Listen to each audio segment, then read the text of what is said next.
Assalamualaikum warahmatullahi wabarakatuh. Halo semuanya.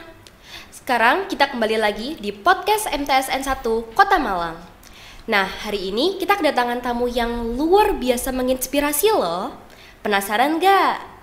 Nah, langsung aja kita sambut Bapak Toto Haryanto. Iya. Assalamualaikum Pak. Waalaikumsalam warahmatullahi wabarakatuh. Bagaimana kabarnya Pak? Alhamdulillah sehat walafiat. Alhamdulillah. Semoga kita semua selalu dilindungi Allah SWT. Amin amin amin ya rabbal alamin. Oh iya Pak, ini sebelumnya Bapak sudah pernah ya di Iya. MTSN 1 Kota Malang? Sudah pernah. Nah, kalau hari ini Bapak kembali lagi di podcast MTS. Iya, terima kasih dipercayain. Alhamdulillah. Iya. Gimana Pak perasaannya kembali ke sini? Ya, sungguh bangga dan bahagia melihat semangat anak-anak ini mau mendengarkan inspirasi. Apalagi kita juga orang tua dari salah satu siswa. Nah, insya Allah ini akan mendorong semangat bagi semuanya. Amin, amin. Masya Allah Pak. Langsung aja kita ke pembahasannya ya. Ya, oke. Dalam Parents Day kali ini, Bapak memilih topik bullying, apa betul? Ya, betul. Nah, mungkin Bapak bisa menjelaskan lebih dalam mengenai bullying. Sebenarnya menurut Bapak bullying itu apa sih? Kemudian macam-macam bullying itu ada apa aja? Iya. Jadi kenapa saya menginspirasi satu topik ini, karena menurut data dari Reskrim yang kita ambil itu di tahun 2023 itu sudah mulai Januari sampai Agustus. Iya. Itu sudah mencapai kejadian itu 14 kasus. Wow. Ya. Itu di luar persetubuhan dan di luar seksual. Ini masih kejadian yang tarafnya penganiayaan ataupun pengeroyokan seperti itu. Oh, begitu Pak. Iya. Jadi apa bully sendiri itu? Bully sendiri ada suatu tindakan agresi. Agresi itu luapan emosi yang dilakukan oleh seseorang atas ketidakpuasan.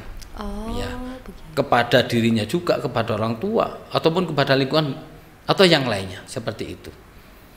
Sedangkan macam-macam bully itu bisa secara fisik, bisa secara psikis, ya. Oh, begitu. Sedangkan bentuknya sendiri di dalam Undang Perlindungan Anak sebutkan bahwa termasuk juga penelantaran kepada anak. Itu salah satu bentuk juga Betul. perilaku yang akan menyebabkan anak itu menjadi seorang pembuli. Seperti itu. Baik Pak, Ya. terima kasih. Kemudian sifat suka merundung ini pasti tidak muncul secara tiba-tiba kan Pak? Iya, betul betul. Menurut Bapak apa pemicu utama dari munculnya sifat ini, khususnya pada kalangan remaja? Iya. Itu diawali dari diri sendiri. Ya, sebenarnya setiap manusia memiliki sifat negatif, sifat positif. Oh, betul, betul. Tidak boleh langsung serta-merta ini karena salah orang tua saya. Enggak. Semua harus bisa dilihat dari diri sendiri apakah dia mampu memilih dan memilah. Baik itu memilih dan memilah sekolahan maupun memilih dan memilah teman, seperti itu. Itu dari sendiri-sendiri. Andaikan diri sendiri kuat, bisa jadi karena dia tidak kuat imannya, akhirnya dia merambah. Penyebabnya adalah faktor orang tua. Orang tua memang sangat luar biasa di dalam memberikan sumbangsi anak menjadi anak pembuli atau tidak. Iya betul. Kadang-kadang orang tua itu menganggap, wah anak saya biar nggak ngerisui saya, kasih HP aja. Dan ternyata HP itu isinya ya bab tentang bully, otomatis dia akan bully. Yang kedua, kadang masalah rumah tangga orang tuanya juga terjadi brokum segala macam, itu akan berdampak besar bagi seorang anak, pertumbuhan mentalnya menjadi mental pembuli. Itu yang seharusnya ini harus sering digaungkan oleh siapapun, tidak harus kepolisian. Ya, mulai di tingkat RT, RW, dan bahkan alhamdulillah di Polresta ini sudah dibentuk polisi RW. Polisi RW bagaimana? Polisi yang membawahi lingkup RW. Dari beberapa RT, karena dulu kita sudah dibentuk Babin Kaptimas untuk wilayah kelurahan. Ini tidak cukup di situ. Akhirnya turunlah perintah lagi kita untuk bergerak di polisi RW. Dan ini sungguh luar biasa dirasakan oleh masyarakat, begitu dekatnya Polri dengan masyarakat. Apalagi kasus pembuli ataupun korban pembuli ini sangat banyak di masyarakat yang harus kita cegah mulai dari dini itu, Mbak. Masya Allah, keren Iya. banget Pak. Iya. Berarti untuk bullying ini itu start dari diri kita sendiri Betul, ya. betul. Kemudian lingkungan itu juga mempengaruhi. Mempengaruhi. Iya, seperti itu. Menurut Bapak sendiri, bagaimana dampak dari aksi-aksi bullying ini terhadap korban dan pelaku Iya. tentunya? Yang pertama dari sisi korban, dia akan kecenderungan psikisnya kena. Ya. Baik secara fisiknya dia kena, umpamanya sampai luka memar, bahkan sampai yang tragisnya sampai amputasi kaki atau tangannya ketika dia dikeroyok seperti itu, ataupun dia dianiaya seperti itu. Dan yang paling parah sebenarnya psikis. Psikis itu bisa mengarah dia akan mengurung diri, dia merasa rendah diri, bahkan jika dia nggak kuat, dia akan menjadi orang yang stres. Itu dari sisi korban. Ya. Sedangkan dari sisi pembuli sendiri, dia akan menjadi orang pedofil, orang yang suka merasa kepuasan atas penderitaan orang lain. Ini yang Serem dia ya? rasakan, iya serem sekali, dan merasa puas sekali ya kalau sudah menyiksa orang, sudah menyakiti teman dan seperti itu. Nah ini yang kita usahakan sekali-sekali harus ada digencarkan untuk kasus bully. Nah, ini yang saya sampaikan tadi, data sudah 14 kasus itu luarnya kasus seksualitas.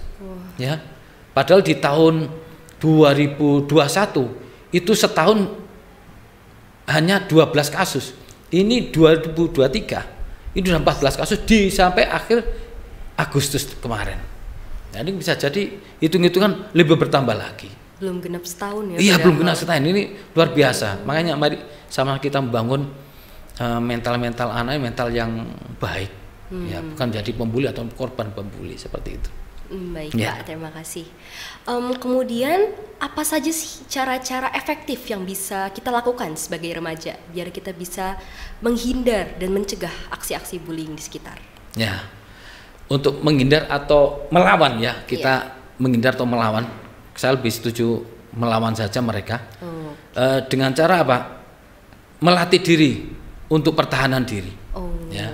Baik. Mungkin kalaupun itu wanita sedikit belajar bela diri seperti itu, atau juga menghindari kumpulannya orang-orang pembuli. Ya, baik. jadi satu belajar bela diri. Kalaupun enggak, ya nanti kita menghindar dari kelompok orang-orang yang pembuli itu. Terus andai kan kita nggak bisa menghindar, harus masuk, apa yang kita lakukan?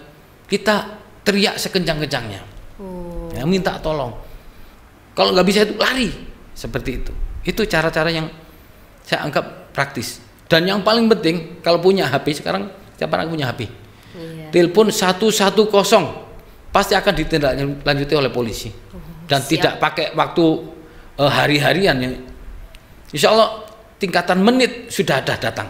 Kemarin sudah kita pernah laksanakan ketika ada anak itu bertengkar dengan orang tuanya ya. Iya. Di daerah Sawah Jajar itu nggak sampai makan waktu 1 jam polisi sudah hadir.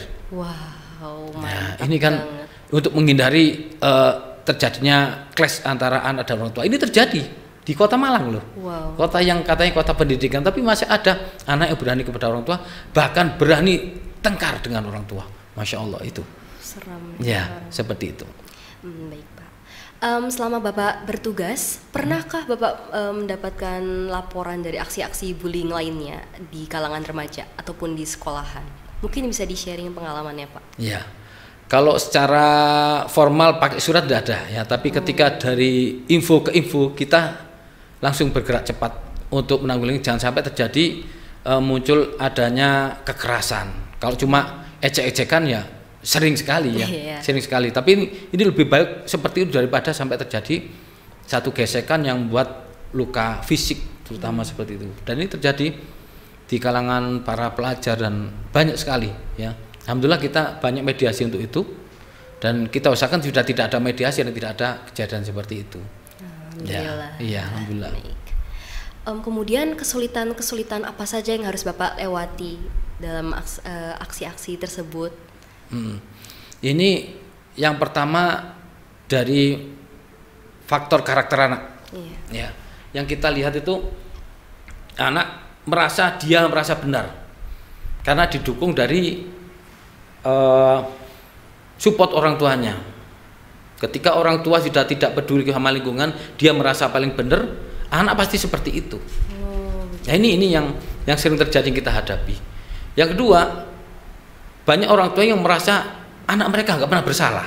Nah, ini banyak seperti itu. Akhirnya yang menuduh polisinya yang bersalah.